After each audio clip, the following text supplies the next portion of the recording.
to forget, because of the relative quiet inside Israel, that there are constant work in the terrorist cells to try and make a large-scale terrorist attack. We think that nothing is happening under the ground, but a lot is happening, a lot of preparing, a lot of training, a lot of rearming, and this is the quiet is due to the constant work of the security services. In this particular case, there was precise intelligence. It was not just an ongoing fight against terrorism, but there was precise intelligence as to an immediate and present danger for a major attack inside Israel, probably in Afula, but as the chief of the general staff of the IDF said, also maybe in Tel Aviv or Jerusalem. So it was there a matter of urgency.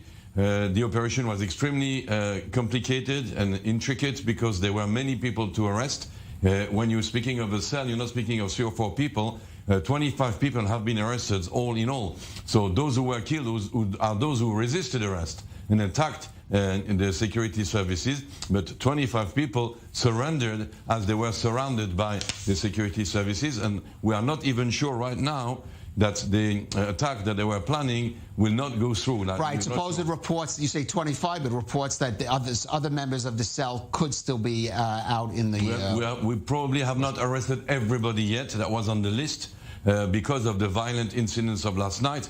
The days before that, we did arrest quite a few people, but everything went very quietly. Last night, it took a different turn. It was very violent. It was very difficult to evacuate our 2 wounded, 1 soldier and 1 officer, by helicopter under fire. They were evacuated, and there was some kind of resistance which led to the bloody results that we saw. Right. Now, as you say, the threats are ongoing all the time, but an imminent major terror attack, could that be linked to events such as the recent prison break from the Gilboa jail, or even development signs of some kind of slight warming of relations between the Palestinian Authority and Israel? Well, first of all, the security services had an alert because of tomorrow. Tomorrow is Prime Minister Bennett's speech at the UN, and they were expecting some kind of a salute, mostly in the form of missiles from Gaza, that we still now think the probability might be lower because of the tension, meaning this could lead to an escalation. The IDF response will be very, very tough. So we'll see if the Hamas goes through with it.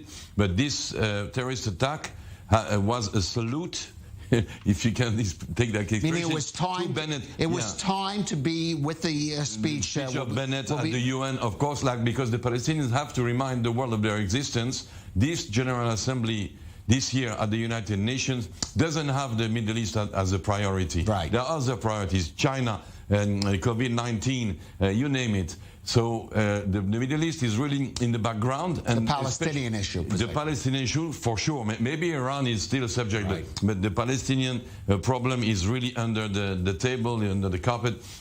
So they needed to attract attention.